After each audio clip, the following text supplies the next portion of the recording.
Bismillahirrahmanirrahim. Assalamualaikum warahmatullahi wabarakatuh. Alhamdulillahi rabbil alamin, wal aqibatu lil muttaqin, wala udwana illa 'alal zalimin.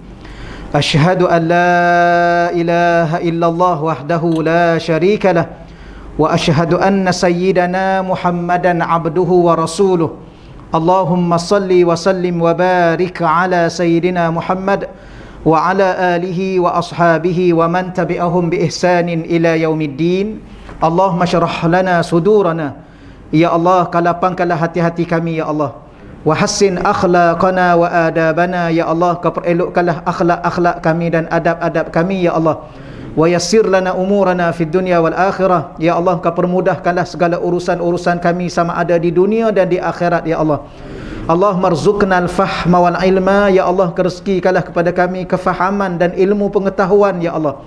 Wal hikmata wal aqla, rezekilah juga kepada kami hikmah, kebijaksanaan dan akal yang sempurna, ya Allah. Bi rahmatika ya arhamar rahimin, dengan rahmatmu ya Allah ya arhamar rahimin. Walhamdulillahi rabbil alamin. Amma ba'd. Yang pertama yang saya hormati dan saya muliakan pengerusi surau, tuan-tuan imam, tuan-tuan guru, para ahli ilmu, seluruh ahli jawatan kuasa surau yang saya hormati dan saya muliakan, tuan-tuan dan puan-puan, muslimin muslimat yang dirahmati Allah Subhanahu wa taala sekalian. Alhamdulillah, pada malam ni seperti biasa, yang pertamanya kita melafazkan betapa bersyukurnya kita kepada Allah Subhanahu wa taala di atas nikmat yang masih lagi Allah Ta'ala kurniakan kepada kita, iaitu nikmat beribadah di rumah Allah. Ya, kita berharap ya nikmat ini dengan sebab kita bersyukur kepada Allah, maka Allah anugerahkan kepada kita ya beribadah di rumahnya sehingga ke akhir hayat umur kita, insya-Allah. Baik tuan-tuan muslimin muslimat yang dirahmati Allah sekalian, malam ni muka surat 50 ya. Betul ya?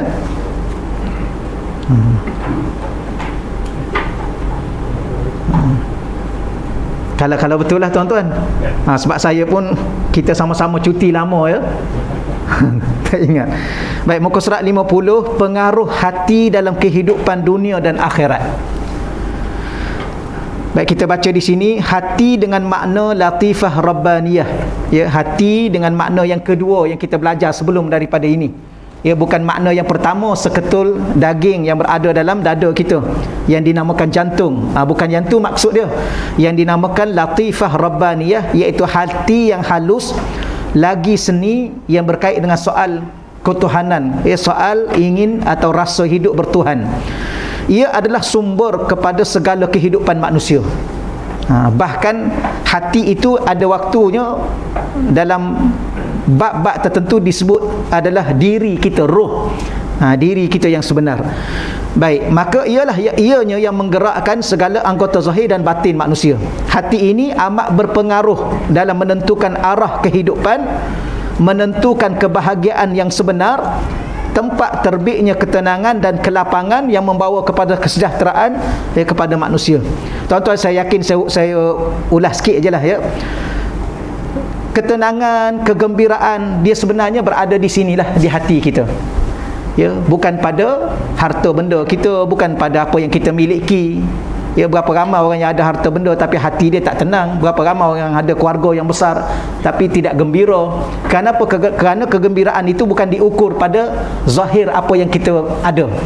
Saya yakin yang ni kita pun fahamlah tuan-tuan sekalian. Begitu juga sedih. Ya, kadang-kadang sedih itu dia timbul muncul di hati kita. Yang ni memberi pengaruh yang besar dalam hidup kita. Begitulah sebaliknya.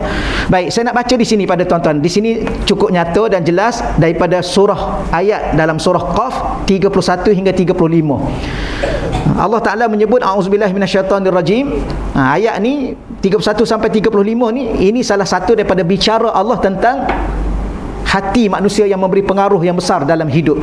Baik, wa uzlifatil jannah, dan didekatkan syurga lil muttaqin, kepada orang-orang yang bertakwa, ghaira ba'id, yang mana dekat itu ialah tiada jauh daripada mereka.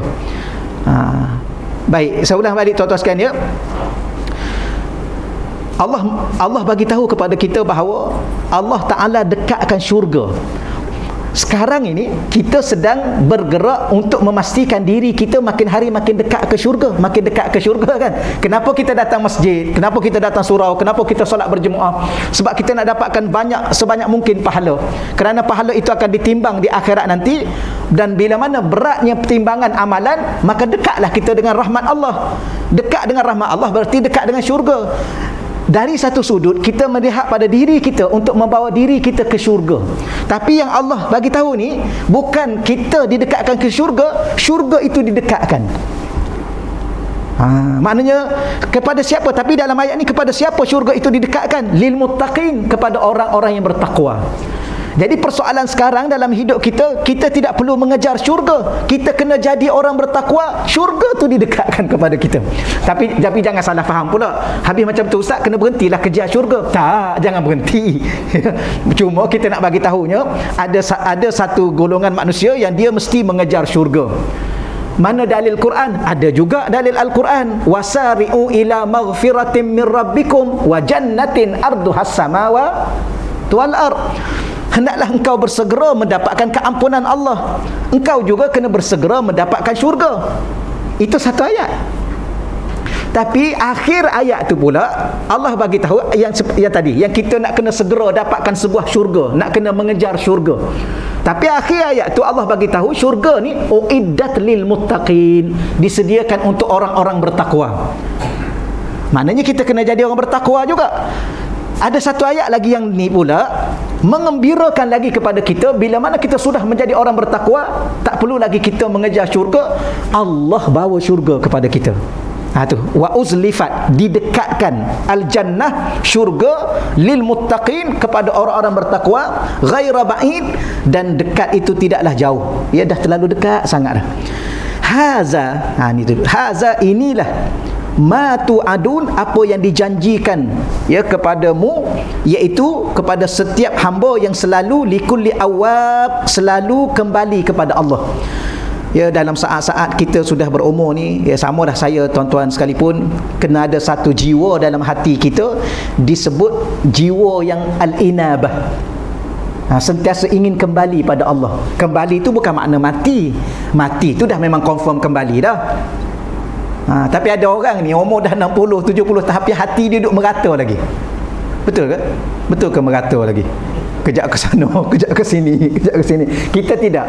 Hati kita tak apa, tak ada masalah tu, tapi hati kita banyak dengan Allah, banyak dengan masjid, banyak dengan surau, banyak dengan Quran. Adapun diri zahir kita nak pergi ke mana, silakanlah. Kerana yang Allah pandang tu di sini. Kita pergi ke pasar, pergilah ke pasar, tak ada masalah, tapi hati kita dengan Allah. Apa makna hati kita dengan Allah? Hati yang sentiasa ingat Allah. Kalau silap, terus bertaubat kepada Allah. Kalau salah, terus beristighfar kepada Allah. Kalau lalai, terus ingat Allah. Itu maknanya orang yang sentiasa membawa dirinya ar-ruju' ila Allah, sentiasa kembali kepada Allah. Baik, hafiz, dan orang itu juga ialah orang yang sentiasa memelihara semua peraturan-peraturan Allah. Baik, itu ayat yang 31-32. Kemudian dalam ayat ini Allah cerita pasal hati. Man khasyar rahman, sesiapa yang takut kepada Tuhan Ar-Rahman bil ghaib, yang mana Tuhan Ar-Rahman itu tidak kelihatan olehnya, wajaa, dan dia datang biqalbin, maknanya dia datang bertemu dengan Tuhan Ar-Rahman di hari kiamat nanti, di hari akhirat nanti, biqalbin, dengan membawa seketul hati, munib, hati yang bertaubat. Apa makna taubat? Macam kita sebut sebelum ni, tuan-tuan, taubat ni dia ada dua maksud yang paling mudah nak ingat. Yang pertama, at-taubat dari segi bahasanya ialah taba yatubu taubatan, ai raja'a yarji'u ruju'an. Apa makna? Rujuk balik pada Allah. Itu taubat. Kenapa kena rujuk balik pada Allah? Kerana orang yang bertaubat itu biasanya daripada dosa. Orang yang melakukan dosa, orang sedang menjauhi Allah, menjauhi rahmatnya, menjauhi redanya, maka dia kena rujuk balik pada Allah. Itu makna taubat. Taubat dengan makna yang kedua, sebagaimana Sayyidina Rasulullah sallallahu alaihi wasallam sebut dalam satu hadis, at-taubatu hiya an-nadamu. Apa makna taubat? Taubat ni menyesal. Apa makna hati yang bertaubat? Hati yang sentiasa menyesal. Menyesal terhadap apa yang sudah kita lakukan sebelum daripada ini. Tuan-tuan, banyak kita ni manusia biasalah tuan-tuan, tak kira manusia tu siapa sekalipun, dia tetap akan ada dosa. Kecil, besar, sikit, banyak, itu lain cerita lah. Tapi dosa. Maka tak kira siapa. Nanti orang tanya pula, ustaz macam mana ustaz? Sama lah kita kan. Ke tuan-tuan nampak lain je ustaz ni? Nampak macam malaikat? Tak ada tuan-tuan. Mungkin ustaz lagi banyak berdosa. Sebab apa? Sebab ustaz cakap banyak. Kan? Ustaz kamu cakap banyak. Ya, ni berapa dah ni tuan-tuan sekalian. Sebab tu akhir-akhir ni kita bagus juga ya, pihak Jabatan Agama insya' berhenti. Taklah banyak sangat cakap. Ni ada setengah ni insya' pun sambung lagi. Jadi kita malam ni tak sambung-sambung dah ya. Insya' berhenti. Tak nak sangat. Betul tuan-tuan ya. Tuan-tuan tahu dah kan, siapa yang banyak bercakap banyak salah. Siapa yang banyak salah banyak dosa. Kita pun dah faham dah yang ni. Okey, baik. Daripada bermula Allah menyebut tentang ada manusia ni, dia akan bertemu dengan Allah membawa hati yang bertaubat. Lalu Allah sebut apa? Udkhuluha bisalam. Masuklah syurga itu dengan salam, dengan aman, dengan sejahtera. Apa maksudnya? Hati yang bertaubat ni memberi suatu pengaruh yang begitu besar di akhirat nanti. Sehingga setelah Allah bicara tentang hati yang bertaubat, maka Allah persilakan hati yang bertaubat ini, ya, silakan masuk syurga. Zalikal yaumul khulud, itu adalah hari berkekalan. Tuan-tuan, tidak ada satu hari yang paling gembira. Inilah hari dia.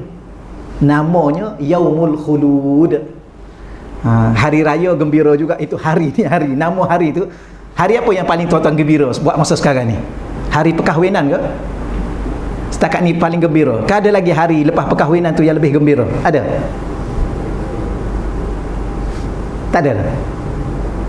Hari kenduri anak gembira juga tuan-tuan. Subhanallah, kita jaga anak perempuan kita, jaga anak lelaki kita sampai satu tahap, alhamdulillah dia dapat pasangan, dia ada penjaga dia, kita pun dah tambah-tambah anak perempuan kan. Saya tak rasa lagi tuan-tuan, tapi orang cerita, Allah rasa puas hati saya ustaz, anak perempuan saya semua dah kahwin dah, lepas dah saya ustaz tanggungjawab saya. Gembiranya nampak wajah dia. Saya tak rasa lagi, anak kecil lagi.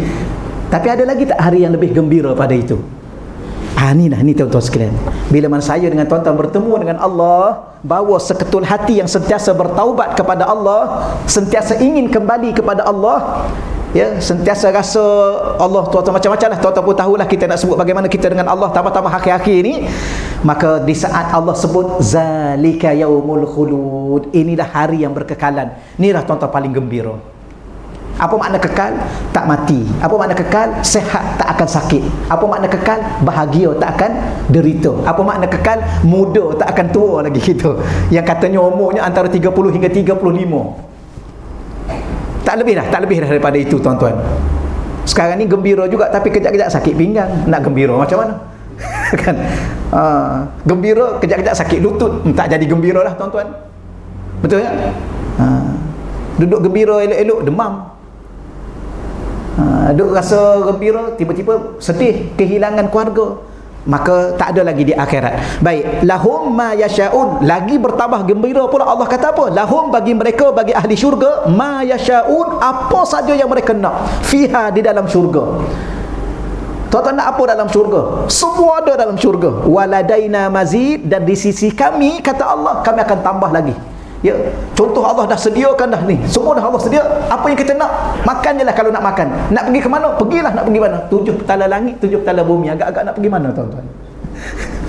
Subhanallah. Ya, sekarang ni pun dah banyak pergi dah. Pergi China, pergi Korea, pergi macam-macam, pergi Turki, pergi mana.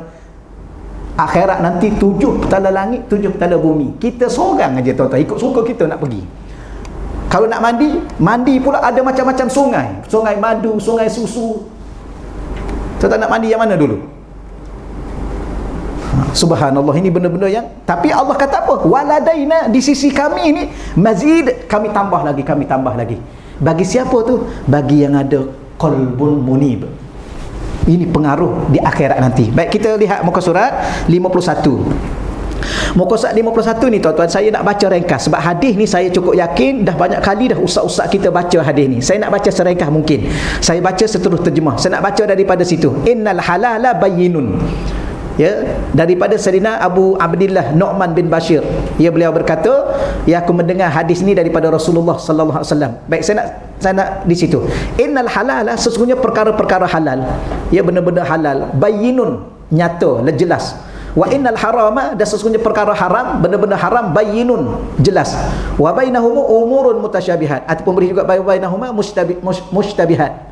Ya, di antara halal dan haram itu ada perkara yang dinamakan samar-samar, benda yang tidak jelas halal, tidak jelas haram, benda yang samar-samar. La ya'lamuhunna, yang mana benda yang sama-sama ini tidak diketahui perkara tersebut kathirun minan nas, kebanyakan di kalangan manusia.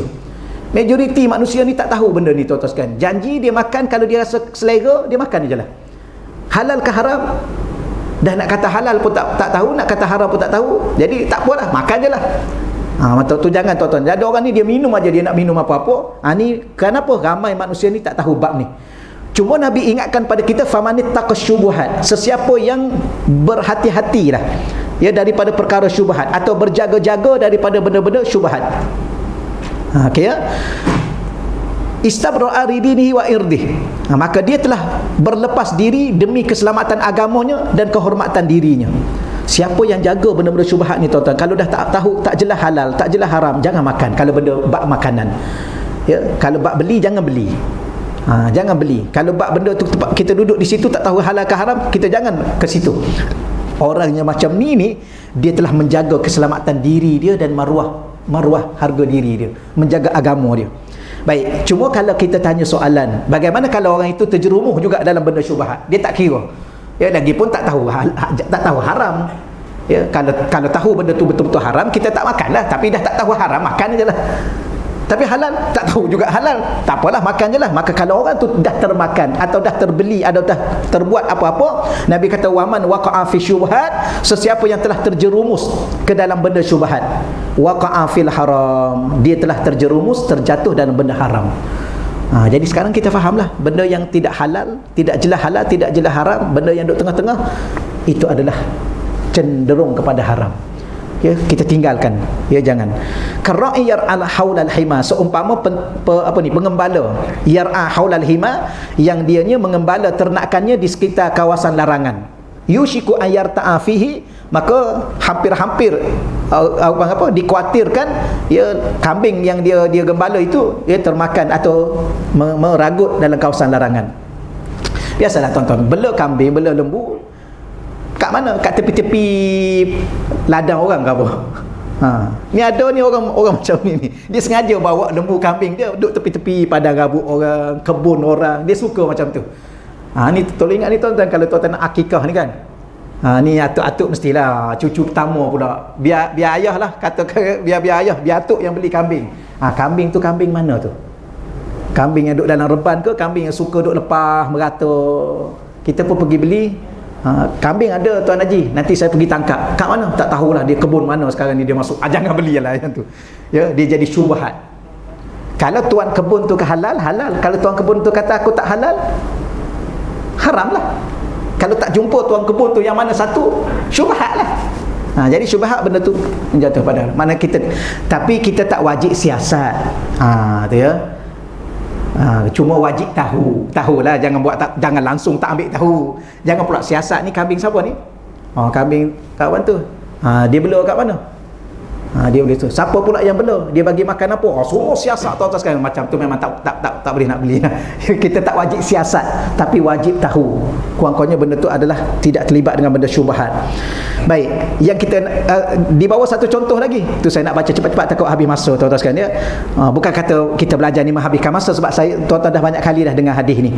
Ya, kita ambil barakah. Ala ketahuilah wa inna likulli malikin himan. Ketahuilah setiap raja ada kawasan larangan. Setiap raja ni dia ada kawasan larangan dia. Kita orang awam ni tak boleh masuk sebarangan di tempat kawasan-kawasan tertentu ya, di kalangan yang dimiliki oleh raja-raja. Ala ketahuilah juga wa inna himallah, dan kawasan larangan Allah adalah maharimu, yang diharamkan oleh Allah. Allah kan raja kepada segala raja, malikin nas. Kalau ada raja yang ada sekarang ni pun, sultan-sultan yang ada sekarang ni pun, ada kawasan-kawasan tertentu yang kita orang tak boleh masuk. Allah dia adalah raja kepada raja. Kalau raja yang ada ni pun ada kawasan larangan, Allah juga ada kawasan larangan. Apakah kawasan larangan Allah? Maharimu, yang Allah haramkan. Ya, jangan kita masuk.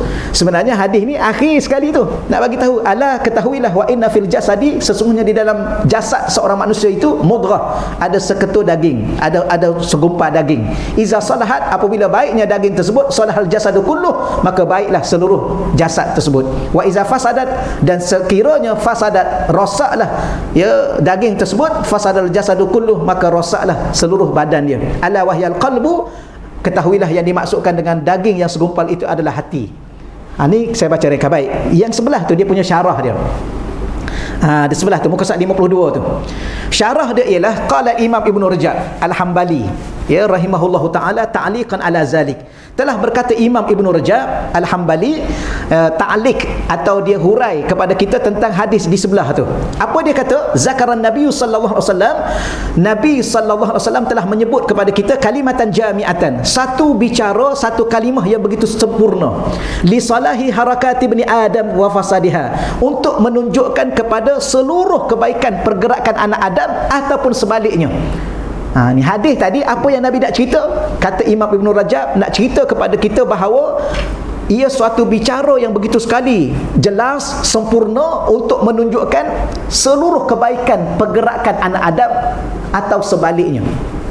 Tuan-tuan, kita makan, kita minum, kita bergerak, kita bercakap, kita berjalan, kita tidur, kita bangun, kita jumpa orang, kita bincang, kita mesyuarat, kita apa keputusan dia? Baik atau membinasakan kita? Hadis ni nak cerita pada kita, kata beliau. Baik, saya teruskan. Wa anna zalika kullahu bihasbi salahil qalbi wa fasadiha. Kesimpulan keseluruhannya, baik atau buruknya kehidupan manusia itu mengikut baik atau buruknya hati dia. Itu dia. Fa iza salahal qalbu, apabila hati itu baik, hati yang baik. Hati baik ni macam mana tuan-tuan? Hati yang beriman, hati yang bertakwa, hati yang ikhlas, hati yang apa? Ni yang kita kata hati baik ni. Hati yang bertauhid kepada Allah, hati yang berzikir kepada Allah, yang ingat Allah. Fa iza salahal qalbu, apabila baiknya hati tersebut, salahat iradatuh, maka dia akan jadi baik kehendak-kehendaknya. Cuba tengok, kehendak kita tak ada kehendak apa? Kalau kehendak baik, biasanya hati kita hati baik. Ya, nak menderma, nak menolong orang, nak datang masjid, nak baca Quran. Ada rasa nak mengumpat tak? Ada lagi rasa nak mengumpat, nak kata orang, nak tipu orang, ada lagi tak? Kalau tak ada, ni di situlah dia punya neraca pertimbangan dia. Baik, maka dia kata macam mana? Apabila baiknya hati, maka baiklah kehendak yang muncul daripada hati kita. Wasalahat jami'ul jawarih, maka ketika hati itu kehendaknya baik, maka baik seluruh anggota dia. Falam tamba'ith illa ila ta'atillah, dan dia tidak akan membangkitkan perasaan kecuali untuk mentaati Allah. Wajtinabi sukhti, dan untuk menjauhi segala kemurkaan Allah. Faqana'at bil halal anil haram, dan dia sudah cukup dengan benda halal, tidak nak lagi benda haram. Itu hati baik. Adapun sebaliknya, fa iza fasadal qalbu, apabila rosaknya hati dia, fasadat iradatuh, maka kehendak-kehendak yang muncul dalam hati dia, kehendak-kehendak yang buruk, yang rosak. Fa fasadat al-jawarihu kulluha, maka segala tindak tanduk dia, anggota dia akan membawa kepada diri dia buat kejahatan.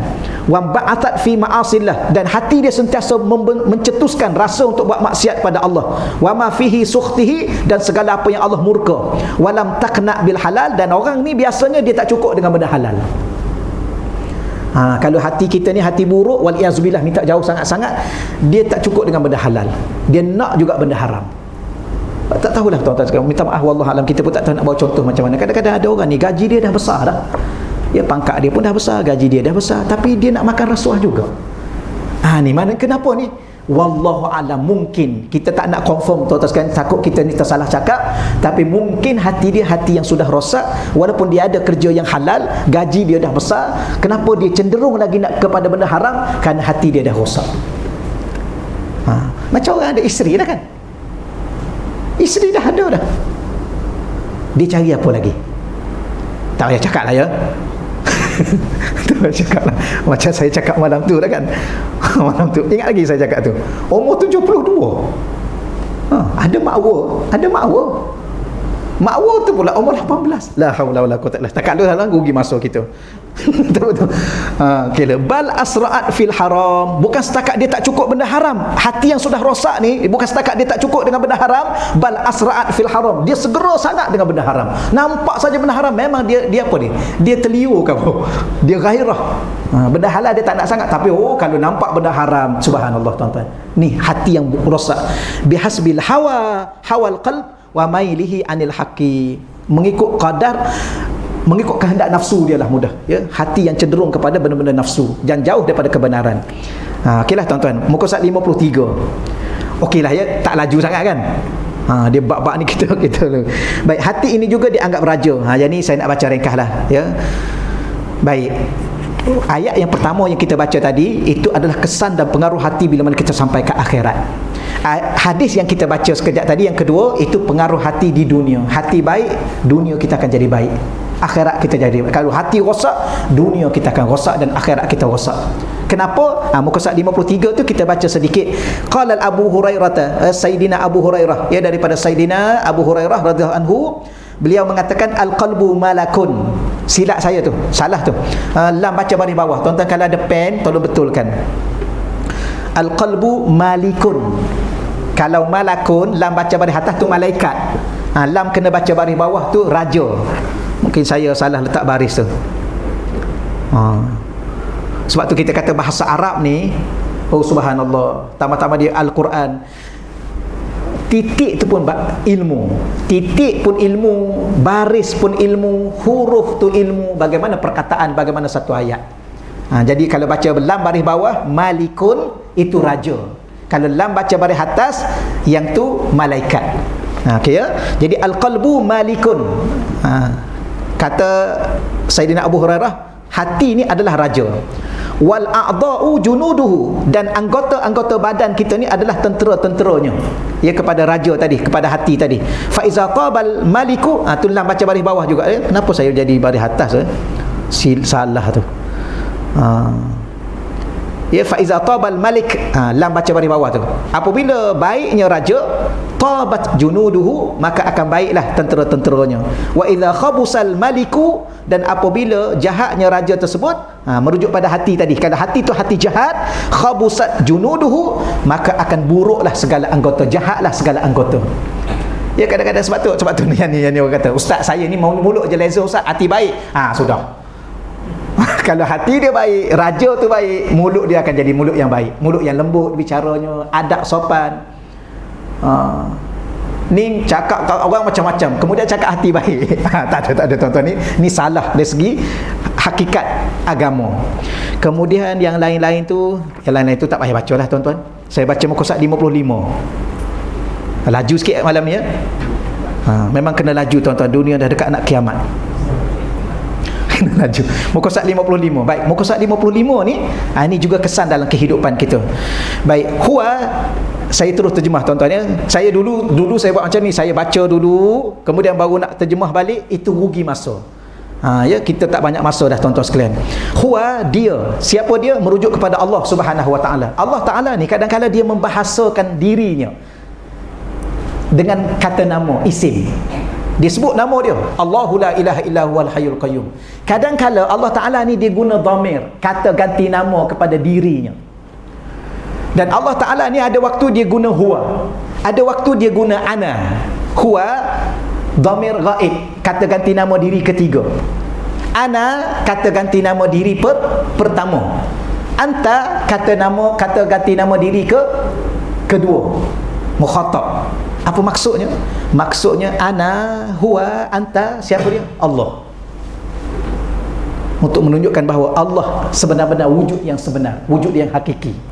Tapi bab-bab begini ni tak boleh bincang secara terbuka. Ya, tuan-tuan, saya yakin tuan-tuan faham, tapi yang kat rumah tu faham ke tak? Yang kat rumah tu bahaya. Dia live macam ni, ada satu benda yang agak bahaya, yang orang tak ada dalam majlis kita. Sebab tu kadang-kadang ustaz-ustaz ni nak bincang bukan tak nak bincang, ya, nak bincang juga benda-benda yang hakikat sebenar kehidupan ni adalah Allah. Kita bukan hakikat. Ya, yang orang belajar tentang ilmu hakikat tu tiba-tiba rujuk pada diri dia, rujuk pada selain Allah, itu tidak benar. Ya, yang hakikat sebenar adalah Allah. Tak apalah, huwa, dia. Cuma dhamir ni salah satunya, ialah kenapa Allah guna dhamir, untuk menunjukkan salah satunya bahawa Allah ni dia punya kesempurnaannya, keagungannya, kebesarannya tidak mampu dijangkau. Dia. Contoh, saya datang rumah tuan-tuan, ya, saya ketuk pintu, salam, ataupun saya bagi salam, Assalamualaikum Tuan Haji. Tuan-tuan pun tanya saya, siapa kat luar tu? Kalau saya jawab, saya Bakri, saya guna isim, Bakri. Oh ustaz, dah tahu dah. Tapi kalau saya cakap, siapa kat luar tu? Ana, cakap Arab sikit, ya. Siapa ana tu? Alah, air lah Tuan Ji, air mana pula ni? Oh, cakap bahasa Inggeris pula. Siapa cuba cakap lagi sekali? Lah, saya lah. Tengok. tak terjangkau. Siapa ya? Dah lah datang pukul 3 pagi. Agak-agak nak buka pintu tak?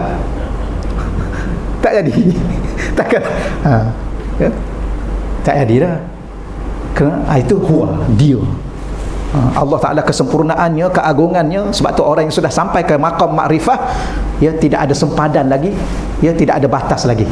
Dia dekat Allah. Kenapa? Kerana Allah tu tak ada batas.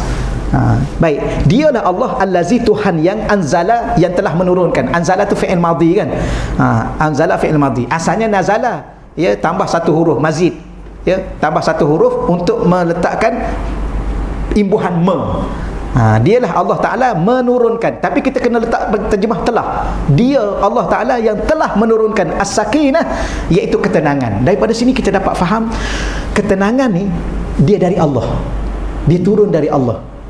Ya. Sebab tu yang turun dari Allah ni, yang turun dari Allah ni, tuan-tuan sekalian, yang Allah anugerahkan kepada kita, dia ada antara yang paling hebatnya. Antara, tuan-tuan, ni saya tak sebut semua. Antara yang paling hebat ialah kalau kita ada 4 benda ni, ini hebat. Yang pertama sekali ialah wahyu. Siapa yang ada dalam diri dia wahyu Allah, dia ingat 30 juzuk, ini orang hebat. Kita tak apalah, kalau tak cukup 30 pun okeylah, tuan-tuan, ya, setakat mana kita mampu, tolong isi sebanyak mungkin dalam diri kita Al-Quran, ya, setakat mana yang umur masih ada. Yang kedua yang turun dari Allah ialah air, hujan. Wa anzala minas sama, Allah guna perkataan anzala, wa anzala minas sama, ya, Allah turun daripada. Sebab tu air ni ada kekuatan. Dalam badan kita pun dia ada 70 cecair, ya. Okeylah, tuan-tuan. Yang ketiganya ialah besi. Besi ini diturun juga daripada langit. Dia besi bukan asalnya dalam bumi, dia besi cuma turun daripada langit, dibenamkan dalam bumi, maka kita buat cari gali besi. Sebenarnya dia daripada Allah. Anzalal hadid. Baik, yang ketiganya, yang keempat ialah yang ni, sakinah, ketenangan.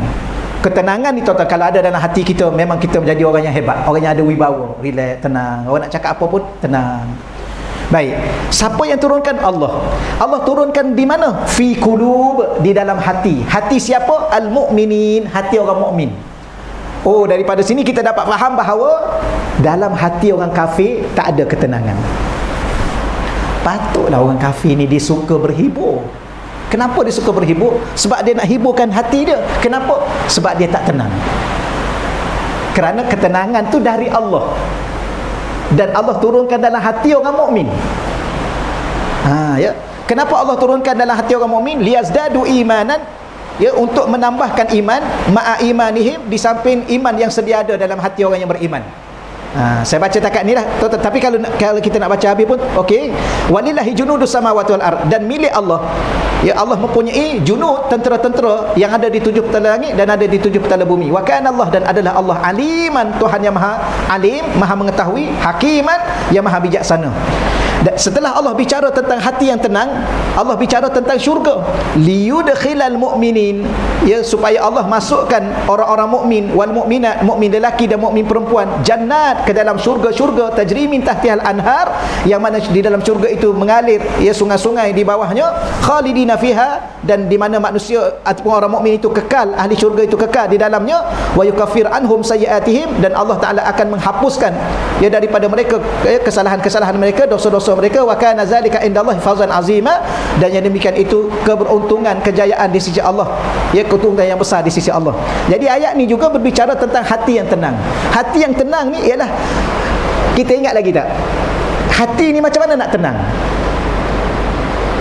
Allah bagi tenang. Macam mana Allah nak bagi tenang? Ingat Allah. Ingat lagi surah Ar-Ra'd ayat 28. Cuba tuan-tuan tengok sekejap pada muka surat. Saya bawa tuan-tuan sekejap pada muka surat 16. Muka surat 16, Ar-Ra'd ayat 28. Tu. Hati ni dia boleh tenang dengan ingat Allah. Apabila ingat Allah, Allah turunkan ketenangan. Cara lain tak boleh tenang. Ingat isteri kadang-kadang tak tenang. Betul tuan ya? Betul tuan ya? Ingat suami, lagilah isteri tak tenang. Tambah-tambah suami yang suka balik lewat ni, tak tenang. Ingat anak-anak yang suka balik lewat, tak tenang juga. Tapi ingat Allah, baru ingat isteri, itu tenang. Ingat Allah, ingat suami, itu baru tenang. Ingat Allah, ingat anak-anak, itu baru tenang. Ingat Allah, ingat harta. Ni kalau macam nak balik kampung ni kan, tak rancang lagi nak balik kampung. Rumah tu siapa nak jaga? Ingat Allah, serahkan rumah tu pada Allah, hati kita tenang. Itulah ayat dia yang kita baca. Alhamdulillah, malam ni kita dah khatam dah bab yang pertama. Kita masuk bab yang kedua. Bab pertama dia bincang pasal hati. Bab kedua dia bincang pasal zikir. Sempat lagi masa kita ya, insya-Allah ya. Ada 8 minit lebih kurang. Ke berapa minit lagi? Kita 8 minit lebih kurang. Baik, kita baca tuan-tuan sekalian. Muka surat 58. Pengertian zikir. Ya, pengertian zikir. Zikir ni kalau dalam bahasa mudahnya ialah, kita pun dah faham dah zikir itu apa makna. Berzikir, ingat Allah, ya, menyebut kalam-kalam yang membawa kita kepada ingat Allah, ataupun menyebut, ya, kalimah-kalimah yang mengendakkan kita ingat Allah. Saya tak nak baca yang perenggan atas tu tuan-tuan, saya nak baca yang bawah tu. Qala Sayyidi Ibnu Athaillah Skandari, ia telah berkata Sayyidi Al-Arif Billah Imam Ibnu Athaillah Skandari, yang terkenal dengan pengarang kitab hikam tu, yang kita yakin kita dah belajarnya. Baik, apa kata Imam Ibn Athaillah tentang zikir ataupun tentang makna zikir? Beliau mengatakan az-zikru, zikir, huwa, ia adalah at-takhallus, melepaskan diri ataupun membebaskan diri, minal ghaflah, ya, daripada lalai, wan nisyan, dan daripada lupa. Ya, bebaskan diri kita daripada lalai dan lupa.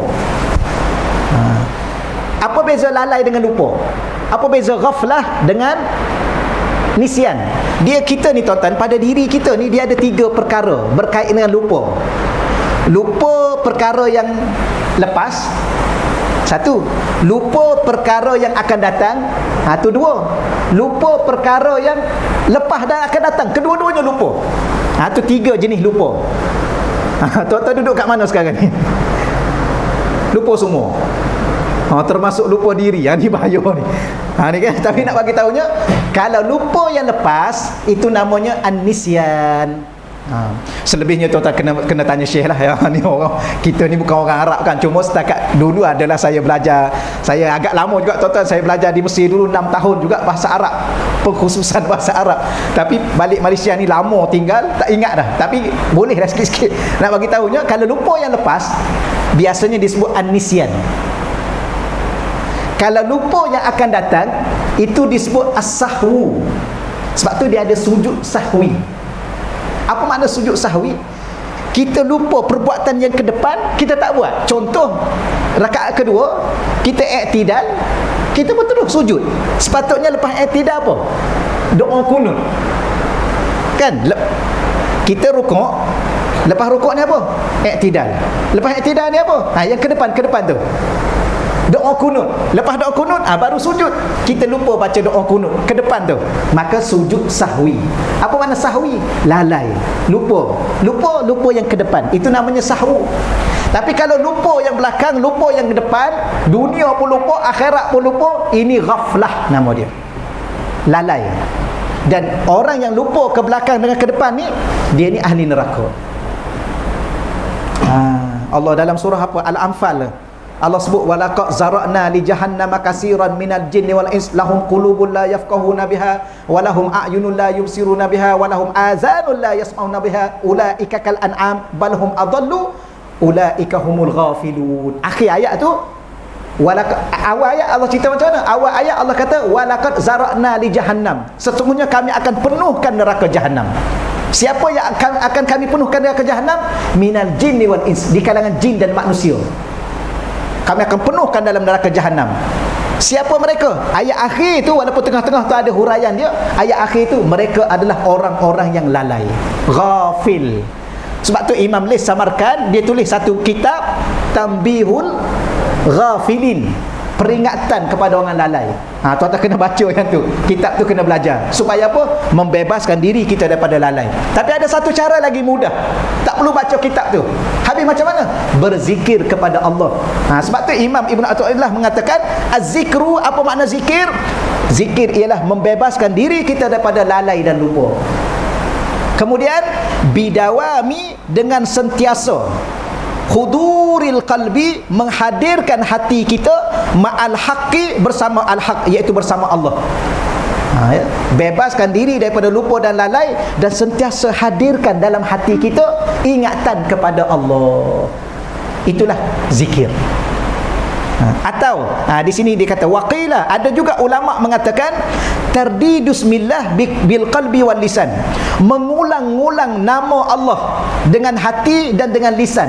Ni tuan-tuan, Allah, sebab tu kadang-kadang saya bukan nak cakap apa sangat ya, sebab benda yang ada pihak ni dia mendakwa dengan satu dakwaan yang berat ya.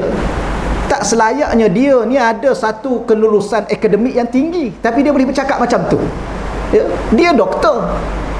Ni kadang-kadang saya pun tak minat sebenarnya nak cakap macam ni tuan-tuan, tapi ni tengok ni siapa ni? Imam Ibnu Athaillah Al-Arif Billah, wali Allah. Dalam kitab Hikam, satu dunia ulama menerima kitab Hikam, tak ada orang pertikai. Apa makna zikir? Zikir ialah tardidus millah, ulang-ulang nama Allah. Apa nama Allah tuan-tuan? Allah lah. Allah, Allah, Allah, Allah, Allah, Allah, Allah. Wali Allah cakap ulang-ulang nama Allah, Allah, Allah adalah zikir. Dia cakap sio-sio. Tahu kan? Nampak YouTube tu? Ahli majlis fatwa seorang tu. Sebab tu alhamdulillah Jaiz tak benar dia datang ke sini mengarut. Ya, jawatan agama kita tak benar. Dia tak bagi tauliah. Dia boleh cakap siapa yang zikir Allah, Allah, Allah ni sia-sia dan tak ada makna, tak ada apa, sia-sia. Minta maaf tuan-tuan, saya tekan lagi sekali, benda-benda begini bukan apa sangat. Biar kita belajar daripada sumber yang benar. Ya, sehingga Imam Ibnu Athaillah mengatakan tardid, ulang-ulang ismillah, nama Allah bil qalbi, dengan hati kita, wa bil lisan, dengan lisan kita juga dikira zikir. Tapi kalau tuan-tuan tak nak sebut Allah, Allah, tuan-tuan nak sebut ya Rahman, ya Rahman, ya Latif, ya Latif, banyak lagi nama Allah 99. Tapi kalau kita kata begini, apa beza Allah dengan Al-Latif, Allah dengan Ar-Rahman? Dua-dua tu nama Allah. Maka Allah ismu zat, Allah adalah nama kepada diri Allah. Pada diri itu ada sifat, pada diri itu ada nama-nama yang lain, pada diri itu ada perbuatannya. Allah tu nama kepada zat. Sebab tu siapa yang zikir ismul mufrad ataupun lafzul jalalah, maka dia adalah merangkumi seluruhnya. Itu kata aulia-aulia Allah, wali-wali Allah yang mengenal Allah. Siapa mereka? Arif billah, yang betul-betul mengenal Allah. Ataupun kalau kita nak nama lain, Ar-Rahman, Ar-Rahim, itu dinamakan ismus sifat, nama kepada sifat Allah. Boleh ya? Nama kepada sifat. Ar-Rahman nama Allah tapi menunjukkan sifat pemurah. Ar-Rahim nama Allah menunjukkan sifat penyayang. Al-Hakim nama Allah menunjukkan sifat yang bijaksana. Sebab tu guru saya dulu dia kata apa? Kalau tuan-tuan rasa nak bijak, bukan rasa nak bijak lah, memang nak bijak lah, tuan-tuan kata nak bijak, tuan-tuan kena ulang banyak kali Al-Hakim, Al-Hakim, ataupun Ya Hakim, Ya Hakim, Ya Hakim, Ya Hakim. InsyaAllah Allah anugerah kebijaksanaan. Tuan-tuan nak berani, tuan-tuan nak ilmu, Ya Alim, Ya Alim, Ya Alim, Ya Alim. Tuan-tuan nak Allah buka pintu-pintu makrifah, Ya Fatah, Ya Fatah, Ya Fatah. Ni tuan-tuan kadang-kadang, tapi kita kalau kita bercakap macam ni, dalil mana dalil? Dalil tak payahlah tuan-tuan sekalian ya. Ada orang ni bukan minta dalil ya, berdalih. Tak apalah. Minta maaf tuan-tuan sekalian dia, saya sebenarnya tak minat-minat juga nak cakap benda ni, rugi masa. Ni pun dah habis dah masa kita ni. Sedang elok dah habis dah. Azan dulu ke? Saya habiskan ni lah tuan-tuan, habis sekadar terjemah ya, kemudian azan kita berhenti. Okey, 3 minit. Au tardid sifatin min sifatihi, ataupun kita ulang dengan hati kita atau dengan lisan kita sifat daripada sifat-sifat Allah. Kita duk cakap pasal kudrat, pasal iradah, pasal sama, pasal basar, pasal kalam, pun dikira berzikir. Au hukmin min ahkamihi, ataupun kita bercakap tentang, menyebut tentang hukum daripada hukum-hukum Allah.